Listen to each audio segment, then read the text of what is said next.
નમસ્કાર, prime time સમાચારો સાથે હું છું ઉર્વિશા વેગડા। સમાચારની શરૂઆત કરીશું। ગાંધીનગરમાં ગણેશ વિસર્જન સમયે દુર્ઘટના થઈ છે। 10 લોકો પૈકી 8 લોકોના મૃતદેહ મળી આવ્યા છે। વાસણા સોગઠી ગામે નદીમાં યુવકો ડૂબ્યા। મેશ્વા નદીમાં બનાવેલા ચેક ડેમમાં યુવકો ડૂબ્યા હતા। ગણપતિ વિસર્જન માટે ગયેલ યુવકો ડૂબ્યા હતા। હજુ પણ 2 લોકોની શોધખોળ યથાવત હોવાનું સામે આવ્યું છે। ત્યારે જો કે 10 લોકો ડૂબ્યા હોવાની જે સમગ્ર ઘટના સામે આવી હતી। મેશ્વા નદીમાં બનાવેલા ચેક ડેમમાં યુવકો ડૂબ્યા હતા। ગણપતિ વિસર્જન માટે ગયેલા યુવકો ડૂબ્યા હોવાની ઘટના સામે આવી હતી। 10 માંથી 8 મૃતદેહ મળી આવ્યા છે। ગાંધીનગરમાં ગણેશ વિસર્જન સમયે જે દુર્ઘટના બની હતી, 10 લોકો ડૂબ્યા હોવાની ઘટના સામે આવી હતી। સમગ્ર ઘટનામાં 10 માંથી 8 લોકોના મૃતદેહ મળી આવ્યા છે। 2 લોકોની શોધખોળ હજુ પણ યથાવત હોવાનું સામે આવ્યું છે। જોકે ગણેશ વિસર્જન સમયે આ સમગ્ર દુર્ઘટના બની હતી, જેમાંથી 10 લોકોમાંથી 8 લોકોના મૃતદેહ મળી આવ્યા છે। 2 લોકોના મૃતદેહની શોધખોળ હજુ પણ હાથ ધરવામાં આવી છે। વાસણા સોગઠી ગામે નદીમાં યુવકો ડૂબ્યા હતા। મેશ્વા નદીમાં બનાવેલા ચેક ડેમમાં યુવકો ડૂબ્યા હતા।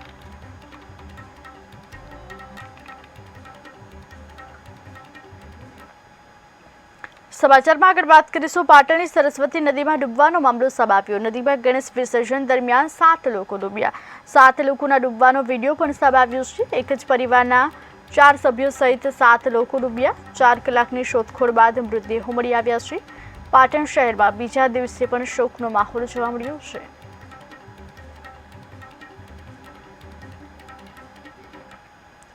જમ્મુ કાશ્મીરમાં ગેનીબેન અને જિગ્નેશ મેવાની પ્રચાર કરશે। વિધાનસભા ચૂંટણીમાં સ્ટાર પ્રચારક તરીકે નિમણૂક। ગેનીબેન ઠાકુર અને જિગ્નેશ મેવાની પ્રચાર કરશે। ગુજરાતના 2 ફાયર બ્રાન્ડ નેતાઓની નિમણૂક કરવામાં આવી। જમ્મુના પ્રભારી ભરતસિંહ સોલંકી સાથે પ્રચાર કરશે।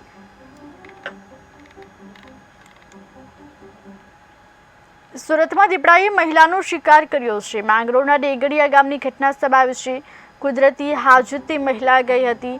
મહિલાનો શિકાર કરી મોતની ઘાટ ઉતારી ઘરથી દૂર ખેતરમાંથી મૃતદેહ મળી આવ્યો છે। માંગરોળ વન વિભાગ ઘટના સ્થળે દોડી ગયું।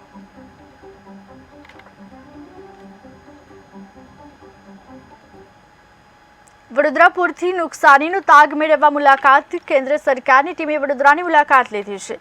બેઠક બાદ આજવા સરોવરનું નિરીક્ષણ કરવામાં આવ્યું। ડિઝાસ્ટર મેનેજમેન્ટના એક્ઝિક્યુટિવ ડિરેક્ટર હાજર રહ્યા। રાજેન્દ્ર રત્નના નેતૃત્વમાં મુલાકાત કરવામાં આવી છે। ત્યારે બેઠકનું પણ આયોજન કરવામાં આવ્યું હતું। બેઠક બાદ આજવા સરોવરનું પણ નિરીક્ષણ કરવામાં આવ્યું છે। ત્યારે વડોદરા પૂરથી થયેલી નુકસાનીનો તાગ મેળવવા માટે મુલાકાત લીધી છે। કેન્દ્ર સરકારની ટીમ વડોદરા ખાતે પહોંચી હતી।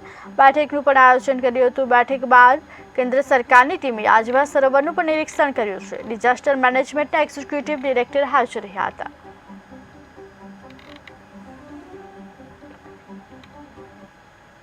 અમદાવાદમાં ગણેશ મહોત્સવમાં હર્ષ સંઘવી હાજર રહ્યા। આશ્રમ રોડ ખેતી બેંકની હેડ ઓફિસમાં ઉજવણી કરવામાં આવી। ગૃહ રાજ્યમંત્રી હર્ષ સંઘવી સહભાગી થયા। ગણેશ મહોત્સવમાં દર્શન કર્યા અને આરતી પણ કરી। ચેરમેન ડોલર કાટેચા અને સહકારી આગેવાનો પણ આ તકે હાજર રહ્યા હતા, જેઓએ દર્શન પણ કર્યા અને આરતી પણ કરી હતી।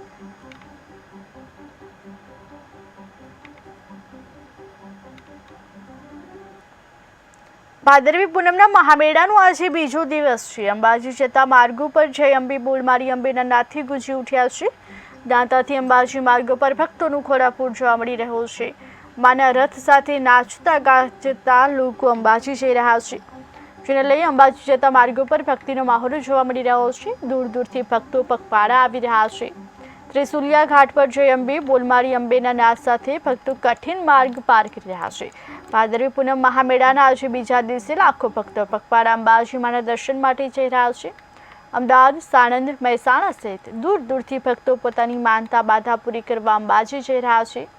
સાણંદથી આવતા એક વૃદ્ધ માય ભક્ત છેલ્લા 35 વર્ષથી માના દર્શન માટે અવિરત આવી રહ્યા છે। કોરોના કાળમાં પણ તેઓએ પગપાળા આવી માના દર્શન કર્યા હતા।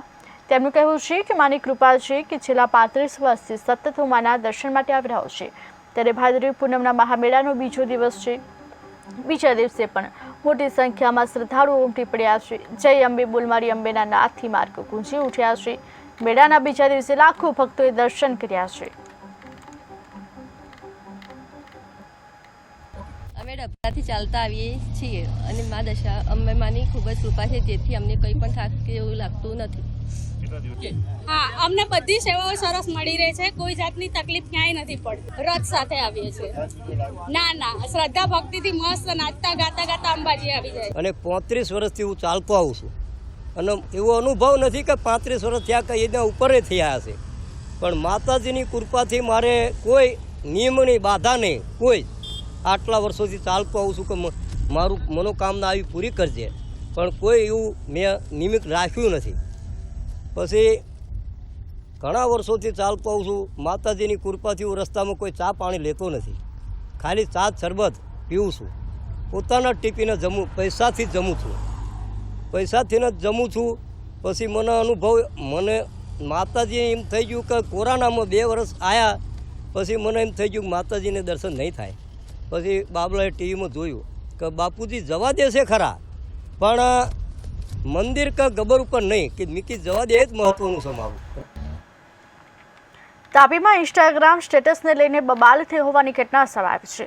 આયુષ બાલેચર નામના યુવકે ટિપ્પણી કરી હતી. અલ્લાહ ઉપર ટિપ્પણી કરતા આક્રોશ ફેલાઈ ગયો છે. ભાઈચારાને ભડકાવવાનો પ્રયાસ થયો છે. પોલીસે યુવકને ઝડપી પાડ્યો છે. યુવકને ઝડપી આગળની કાર્યવાહી હાથ ધરવામાં આવી છે.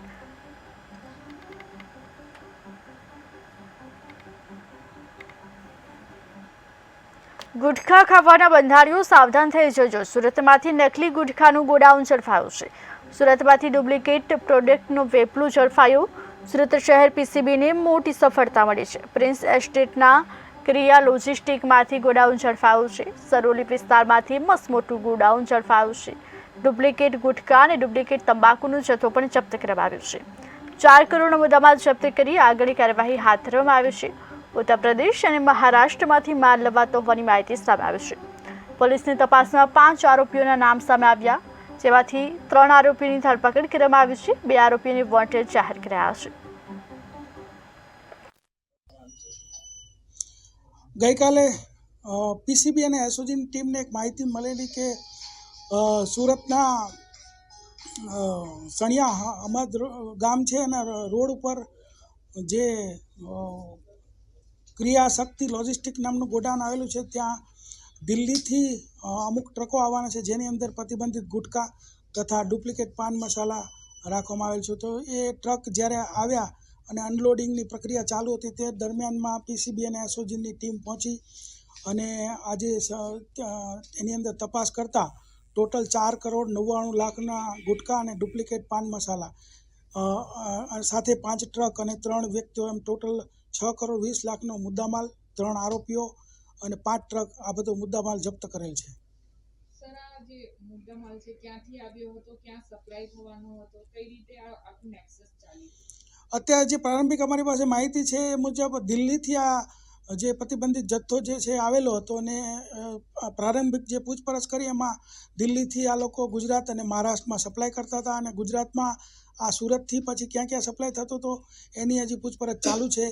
અને આજે પ્રતિબંધિત ગુટખા જે છે એ અત્યારે એ રીતે છે કે ગુટખા આપણા ગુજરાત રાજ્યમાં પ્રતિબંધિત છે, તો અત્યારે પાન મસાલા એ વિતરિત કરી શકાય છે. તો ગુટખા પ્રતિબંધિત હોય એના ઉપર કાર્યવાહી કરવામાં આવેલ છે. મોટી કંપનીના કોઈ પાન મસાલા મળ્યા નથી, પણ જે મળ્યા છે લેબલ એ મુજબ દિલબાગ, હોટ, સુહાના, રોયલ 1000, પછી T5, સિગ્નેચર, આવા પ્રકારના જે નામો છે એ મળેલા છે. અત્યારે જે પ્રારંભિક માહિતી મળી છે એ મુજબ 3 થી 4 મહિનાથી આ નેટવર્ક ચાલતું હતું અને આ અત્યારે જાણવા મળ્યું એ મુજબ કે ભાઈ જેને ગુટખા ખાતા હોય એ લોકો માટે પેલું જે મિક્સ કરવું ન પડે અને ડાયરેક્ટ મળી રહે એ માટે આ કરવામાં આવતું હતું. એ હજી તપાસ ચાલુ છે. એ બાબતે જ્યારે જાણકારી થશે ત્યારે આપવામાં આવશે. જેમની ધરપકડ કરવામાં આવી છે એમાં એક સંજય શર્મા અને સંદીપ નૈણ છે, જે લોકો અહીંયા કુંભારિયા રોડ સારોલી રહે છે, અને જે વિશાલ જૈન છે યુપીનો રહેવાસી છે, જે માલ લઈને આવેલો. આ ત્રણેયની ધરપકડ કરવામાં આવી છે અને બીજા 2 વોન્ટેડ આરોપીઓ છે.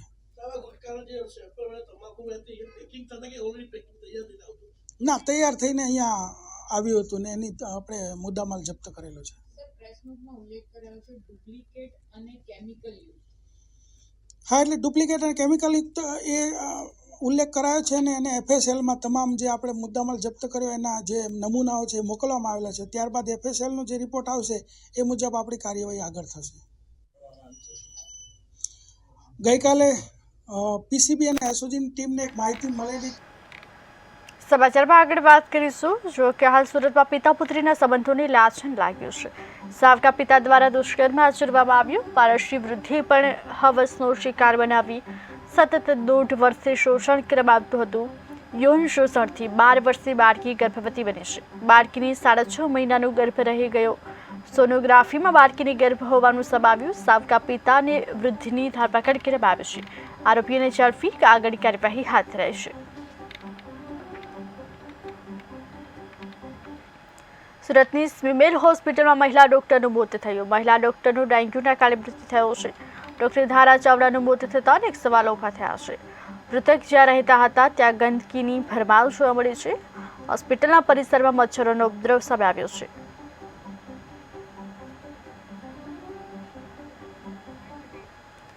મહેસાણાના આંબલિયાસણ સ્ટેશન પાસે આખલા યુદ્ધ જામ્યું. અંબિકા ચોકમાં 2 આખલા જાહેરમાં બાખડ્યા. બજારોમાં રખડતા ઢોરોનો આતંક સામે આવ્યો છે. આખલાઓએ રાહદારીઓની ફ્રૂટની લારીને પણ અડફેટે લીધા. આંબલિયાસણ ગ્રામ પંચાયત ત્વરિત કાર્યવાહી કરે તેવી માંગ ઉઠવા પામી છે. સમગ્ર ઘટનાના દ્રશ્યો તમે ટીવી સ્ક્રીન પર જોઈ શકો છો. જોકે જાહેરમાં બજારમાં 2 આખલા બાખડતા નજરે પડ્યા છે. ત્યારે આંબલિયાસણ ગ્રામ પંચાયત ત્વરિત કાર્યવાહી કરે તેવી માંગ ઉઠવા પામી છે. રખડતા ઢોરનો ત્રાસ હજુ પણ યથાવત જોવા મળી રહ્યો છે. આખલા યુદ્ધને કારણે લોકો પણ ભયમાં મુકાયા હતા.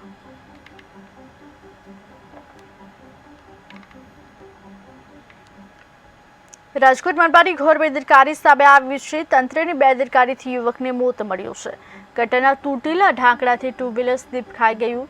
સારવારના 9મા દિવસે પ્રાણ પાંખેડો ઉડી ગયો છે. વહેલી સવારે પોતાના ઘરે પરત આવી રહ્યા હતા. વનરાજસિંહ ઉદયસિંહ જાડેજા નામના વ્યક્તિનું સમગ્ર ઘટનામાં મૃત્યુ થયું છે. અવારનવાર આવા બનાવો સામે આવતા હોય છે. ત્યારે ફરી એક વખત રાજકોટમાં તંત્રની બેદરકારીને કારણે યુવકે જીવ ગુમાવવાનો વાર આવ્યો છે.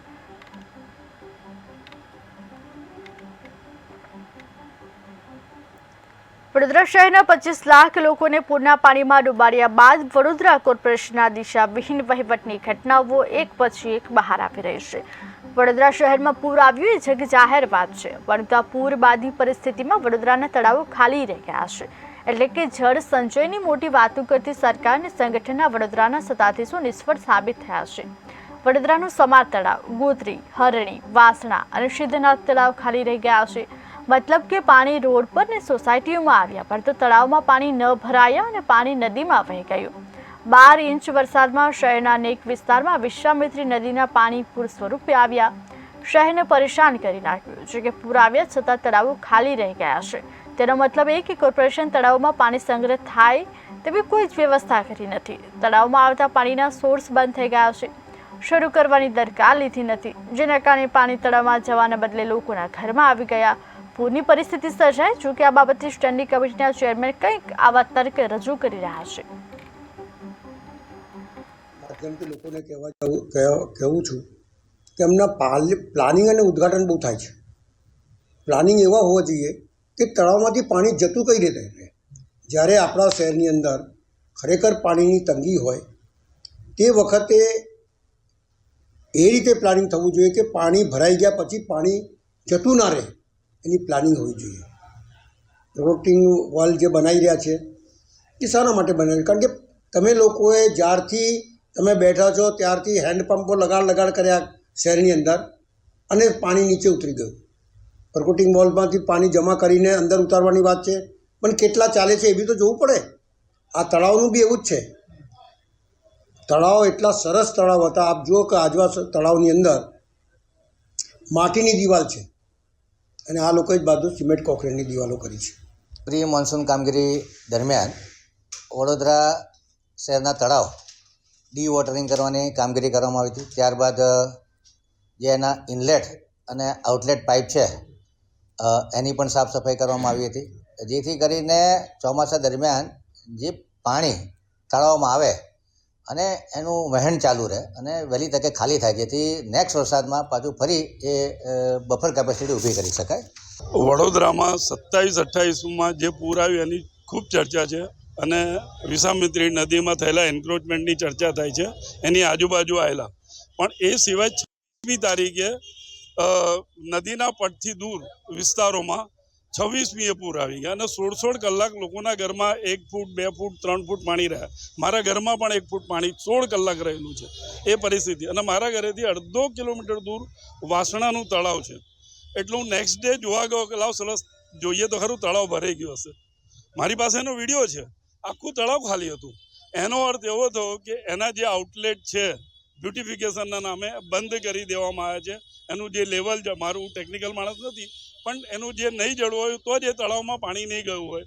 એટલે એ જે કાળજી લેવાવી જોઈએ કે જે વરસાદનું પાણી એ વિસ્તારનું, કેમ કે ગાયકવાડ સરકારે આ કુદરતી નથી, ગાયકવાડ સરકારે કાંસ બનાવેલા છે અને એ શરૂ થાય છે કરચિયા, બાજવા, પછી મધુનગર આવે છે, ગોરવા આવે છે, સુભાનપુરા આવે છે, ત્યાર પછી હરિનગર થઈ ને વાસણા થઈ અને પછી આગળ ભાયલી, એ રીતે પાણી જાય. તળાવો ભરતા જાય.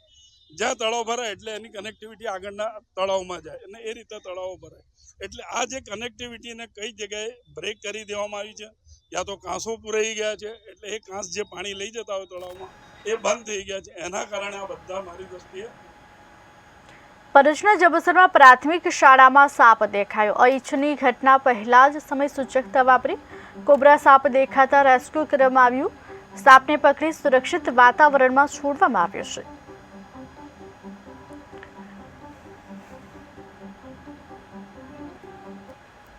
દિલ્હી લીકર પોલીસે કેસમાં મુખ્યમંત્રી અરવિંદ કેજરીવાલને જામીન મળી ગયા છે.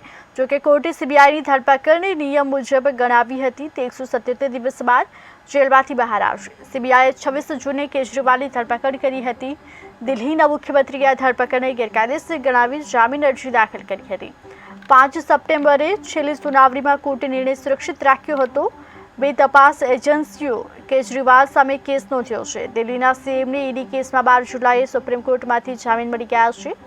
જો કેજરીવાલને આજે સીબીઆઈ કેસમાં જામીન મળી જશે તો તેઓ 177 દિવસ બાદ જેલમાંથી બહાર આવ્યા. કેજરીવાલની 21 માર્ચે ઈડી દ્વારા ધરપકડ કરવામાં આવી હતી. 10 દિવસની પૂછપરછ બાદ 1 એપ્રિલે તિહાર જેલમાં મોકલી દેવામાં આવ્યા હતા. 10 મેના રોજ તેમને લોકસભા ચૂંટણીના પ્રચાર માટે 21 દિવસ માટે મુક્ત કરવામાં આવ્યા હતા. 51 દિવસ જેલમાં રહ્યા, જે બાદ તેમને મુક્ત કરવામાં આવ્યા. 2 જૂને કેજરીવાલે તિહાર જેલમાં આત્મસમર્પણ કર્યું.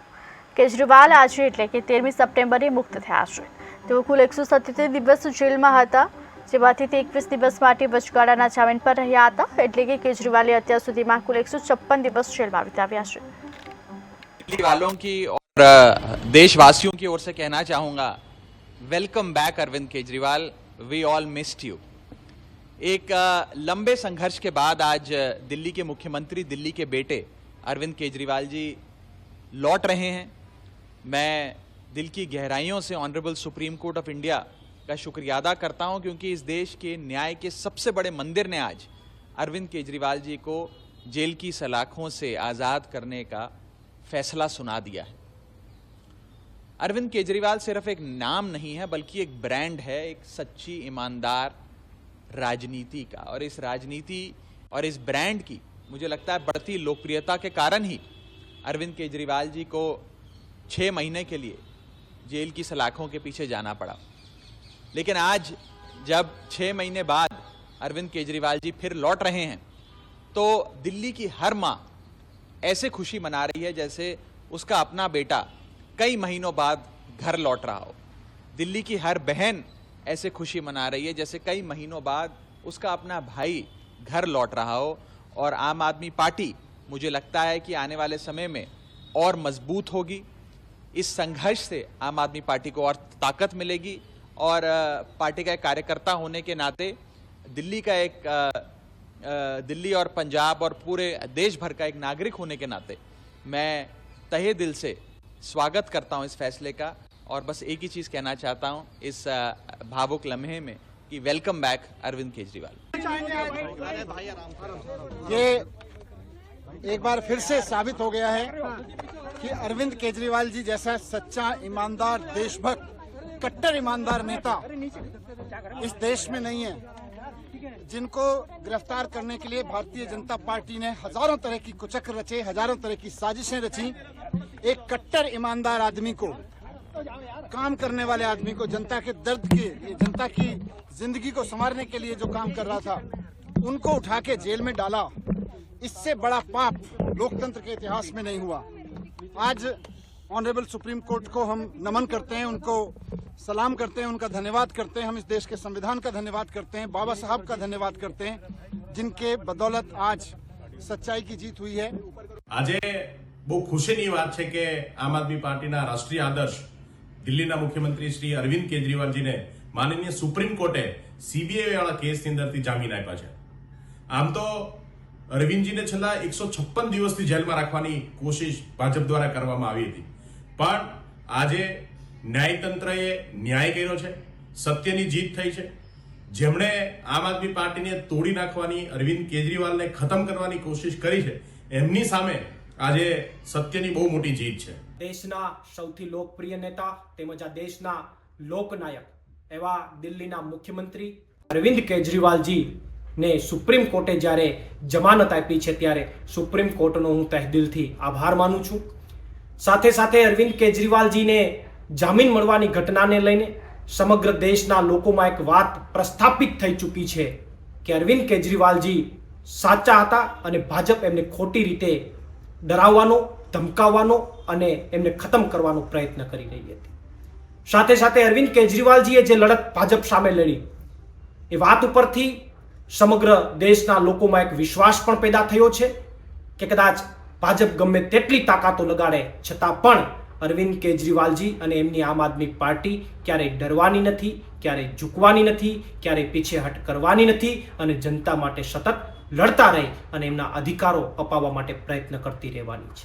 માનનીય અરવિંદ કેજરીવાલજી અને આમ આદમી પાર્ટીને ખત્મ કરવાનો જે ભાજપનો કારસો હતો એનો ભાંડો ફૂટી ગયો છે। આજે પહેલા પીએમએલએ કેસ અંતર્ગત ખોટા ફરજી કેસ બનાવીને અરવિંદ કેજરીવાલજીને અને આખા આમ આદમી પાર્ટીના ટોપ લીડરશીપને જેલમાં નાખ્યા, મહિનાઓ સુધી જેલમાં રાખ્યા।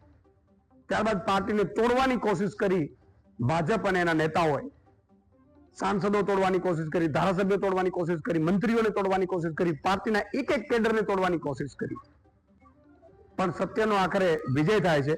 खोटो फर्जी केस दारू मामलामां 100 करोड़नी वात हती, क्यांथी लाव्या, कोण आप्युं, कशुं ज कोई सबूत नहीं अने आखरे ईडी मांथी ट्रायल कोर्ट में जामीन मळे छे एटले तुरंत एने हाईकोर्ट मांथी स्टे लई आवे, पछी सुप्रीम कोर्ट में लई जवामां आवे, सुप्रीम कोर्ट मांथी एने जामीन मळे एटले बीजे दिवसे આગલા દિવસે સીબીઆઈ પકડી લે। સીબીઆઈ છે એમાંથી આજે જામીન મળ્યા ત્યારે અરવિંદ કેજરીવાલજીએ જે તાનાશાહી છે એને બે રીતે ખુલ્લી પાડી છે। એક તો ઈડીને આખા દેશમાં ફરજી છે પીએમએલએ એવું પણ ઘોષિત કરાવી દીધું અને સીબીઆઈને ઓફિશિયલી 12